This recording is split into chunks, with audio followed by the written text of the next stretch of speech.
So let's see what I wrangled up to talk about in today's monthly marketing tea. Open web versus agents. So this is kind of a discussion that I've seen for a while that I just wanted to posit my thoughts on, I guess. I don't really have a solution, as I wrangle with how much technology I want to use in things and how I want to use it and how other people want to use it. There are so many people who are like, if you're not doing AI, you're missing out. Not even defining what AI is. It's just a buzzword for most people. And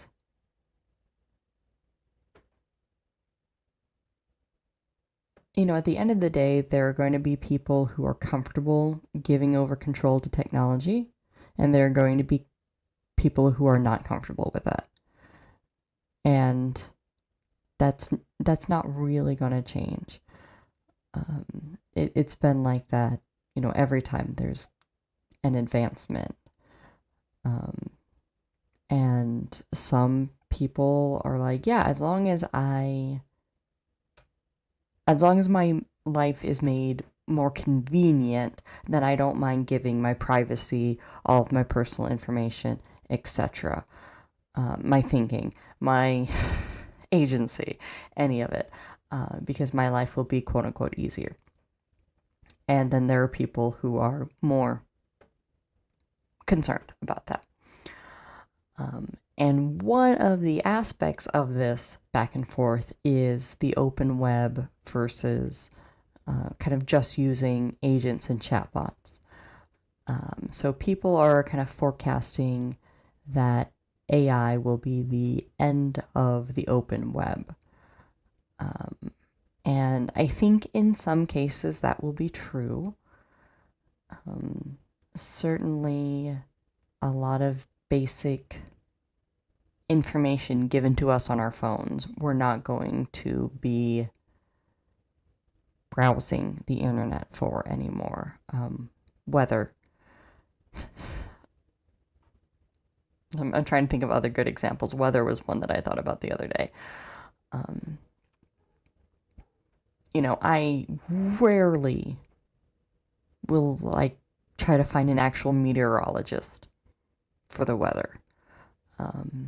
It has to be like, okay, there's the potential for a blizzard. Let me see what a few different sources say. For the most part, I just look at my phone and say, oh, it's 60 and sunny. Great. Basic conversions, basic information. Yes, I definitely see that being fed to us. But anytime anyone wants to do deeper research, I don't think it's the end of the open web yet. A chat bot, and this is what I'm just thinking of right now, it's almost more like Wiki. Like when Wikipedia first came out. The chat bot and Wikipedia, they are a good place to go to for maybe some primary conversation, some initial information, but they're not going to be the end result for most users for important things. Let's say purchases over a certain price point, research, work. A lot of people will cut corners and get away with that for as long as they can. But I think at the end of the day, right now, if you're making a website or if you're building something and you're thinking, what do I do with this? You have to have kind of both pieces in mind. You have to have all the basic information on your website, your name, your address, what your business does, who you do it for, where you do it. And that basic information is what AI and Google in particular are going to remember, and they're going to parrot for you. And people aren't necessarily going to search for your website to find it. They will be perfectly happy going to Google Maps or wherever else. But for anything that requires deeper research about your products or services, anything slightly more entertaining, you'll still want to build up your own website and social media. And I don't see the end of the open web yet, because there are enough older people who want to hear from more than one person. I don't know how long that's going to last. I'll definitely earmark that. When a lot of us started on the internet, it wasn't the open web per se, right? It was AOL. I mean, I guess they didn't have that in Australia. But in my day, the AOL, kind of curated the open web for you. And yes, I think you're making a good point there, Roz, too, that people chose the web over Gopher back in the day, and we have reaffirmed that decision. And, again, AOL curated, that's how people got started because it seems simpler, more user-friendly, but we've all walked past that. And so, I think this whole open web is... No, I just don't see it going away soon. Now, that said, 51% of traffic, at least, is robots.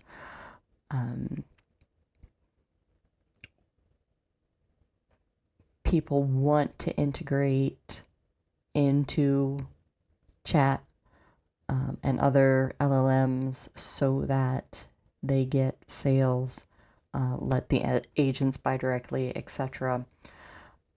So there will certainly be more of that.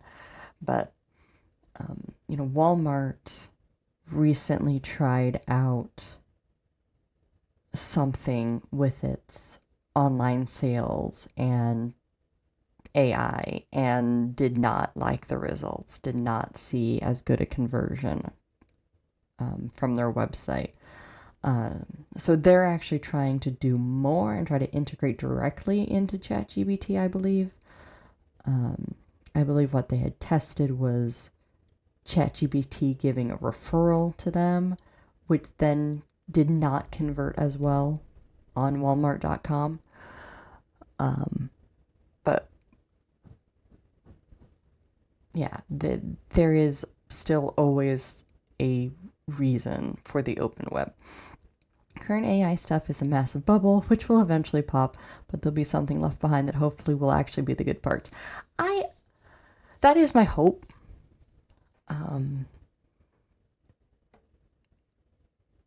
Because there's so much with the energy and the financials that just are not sustainable.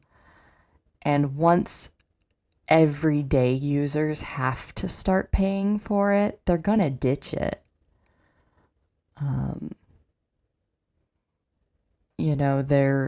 There are certain subscriptions that it's like, oh, for $5 more, you can get all these AI features. No, I'm not going to do it.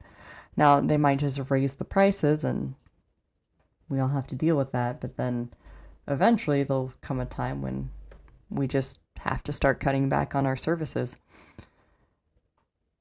Yeah. So, yeah, there's no way people will pay full commercial rates for those features. Absolutely.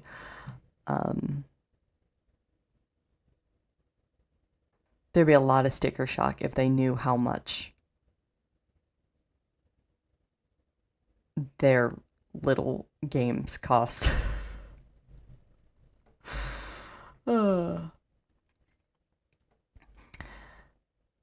All right.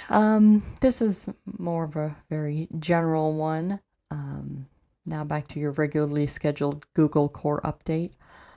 So I think this is the first core update since December that is for search. There was one that was for discovery, and then there was a spam specific update middle end of March.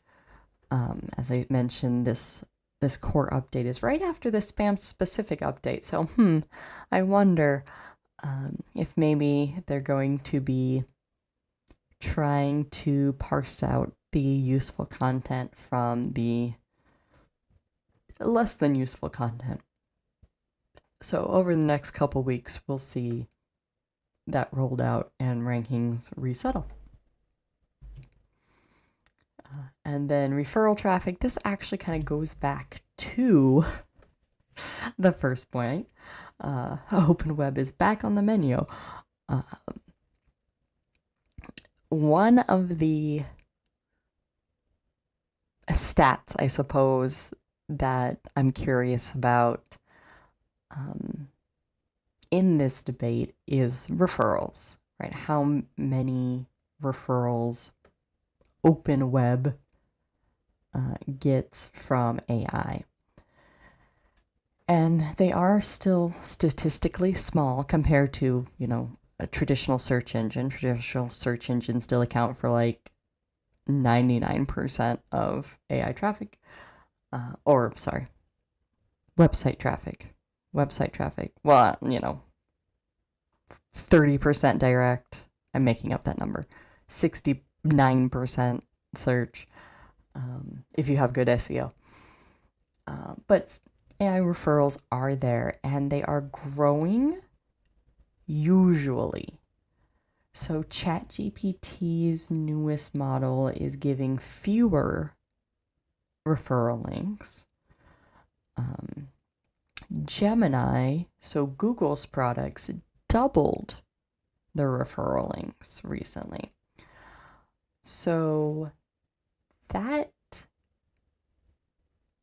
it's making an interesting story because Google, whose number one product is their search engine, and people have for a long time been focusing on Google for visibility, they are now giving more links through their AI. So I feel like there is some sort of self-serving angle to this versus ChatGPT, which has no financial incentive to give referral links, is now giving fewer because probably their biggest financial incentive is to kill the open web, is to keep people on ChatGPT and do everything that they can from inside their chat. So we'll see how that all plays out. And honestly, sometimes it feels like this is what it comes down to. Who is going to spend the most money to influence what's going on? And, we just have to be prepared for it. And I don't who's the person to root for in this. I don't know. That's one of maybe I'll try to work on that for the May episode. Because I am curious, to really try to break down the smokescreen as much as I can and see who's paying for which company and which product and what they're doing with data and what they're doing with energy usage, and what their end goal is. Most of them, the end goal, I shared a couple on my LinkedIn the other day. It's very transhumanist, creepy, master computer logic. We want to create a quote-unquote intelligence computer program that is more economically useful than a human being, is what it all breaks down to. And there's something really weird about that. Like, it, in a utopia, that wouldn't be weird. But we don't live in a utopia. So people are gonna really get screwed over with all this. If you create something more useful than a human, quote unquote, then like humans are going to become, batteries for the Matrix, right? Like, well, you can't do work anymore, so you're just going to have to power the computers because we're going to have the computers do the work instead. Because that's more economically useful, quote unquote. So I guess I shouldn't have turned off the video today because I keep throwing up the air quotes. I think you all can understand what I'm saying, though.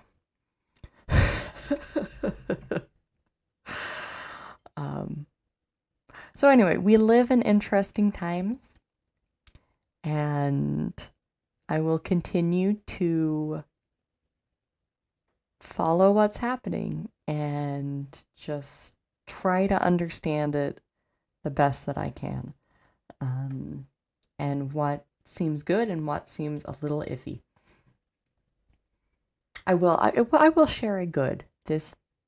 I was strolling through some news today, and some archaeologists used AI to help them recreate a Roman board game. Based on all the available evidence and the physical evidence and the wear and tear on it that we had left. I'm like, you know what? That's pretty cool. I can't hate that.